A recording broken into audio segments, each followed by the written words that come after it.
사실 오늘 오찬 회동은 어제 대구 그리고 전남 나주 현장 횡보 중에 급작스럽게 연락을 받았습니다. 우리 여러 최고위원님이 말씀하신 것처럼 시기상으로나 여러 가지 면을 봤을 때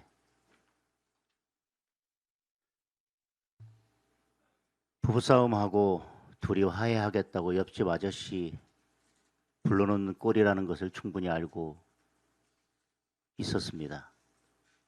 그럼에도 불구하고 어제 현장에서 만난 시민들께서 저한테 하셨던 말씀, 차라리 명절이 오지 않았으면 좋겠습니다.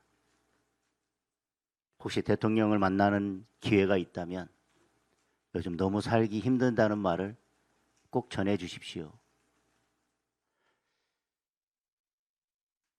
그 말씀이 제게 무겁게 남아 있어서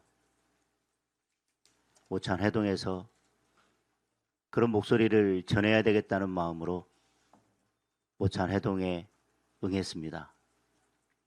그런데 그 이후에 법사위에서 대한민국의 사법 시스템을 완전히 무너뜨리는 그런 일이 또 한 번 벌어졌습니다. 그리고 이제 대통령의 공소 취소를 위해서 서명운동까지 벌이겠다면서 80명이 넘는 여당 의원들이 손을 들고 나섰습니다.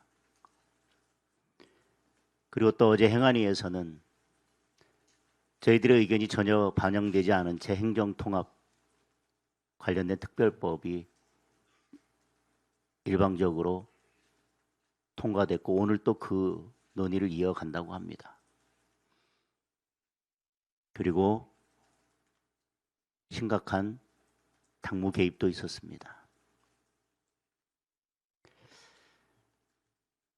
어제 오찬회동을 수락한 이후에 벌어진 많은 일들을 간밤에 또 고민하고 또 고민해 봤습니다.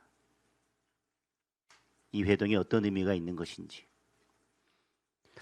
지난번 처음 여당 대표와 회동을 했을 때 대통령은 여당 대표에게 더 많이 가진 쪽에서 양보해야 협치가 된다고 이야기했습니다.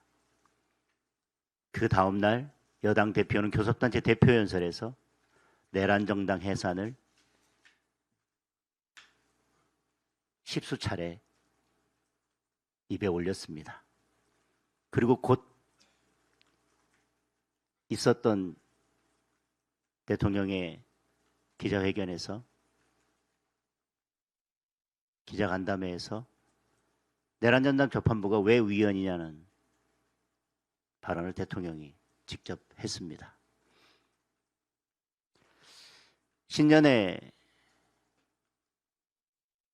할애를 하면서 여러 인사를 초대했지만 저는 그 자리에 가지 않았습니다.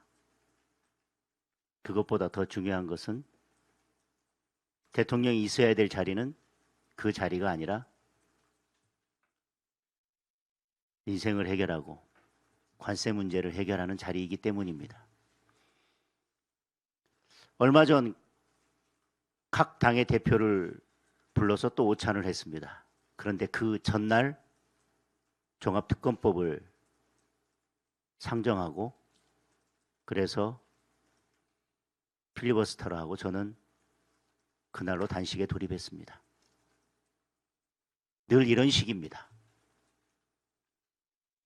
어제 오찬 회동을 제안해 놓고 간밤에 대한민국 사법 시스템을 무너뜨리는 법안들을 유유히 아무렇지도 않게 통과시켰습니다. 오늘 가면 여야 협치를 위해서 무슨 반찬을 내놓았고 쌀에 무슨 잡곡을 섞었고 그런 것들로 오늘 뉴스를 다 덮으려 할 겁니다. 대한민국의 사법 시스템이 무너져 내리는 소리를 덮기 위해서 여야 대표와 대통령이 약수하는 사진으로 그 모든 것을 덮으려 할 것입니다. 그 의도를 충분히 알지만 저는 오늘 제구에 올 때까지 아까 제가 공개 발언에서 말씀드린 것처럼 서민들의 피눈물 나는 소리를 전달하기 위해서 그래도 오늘 청와대에 가기로 마음먹었었습니다.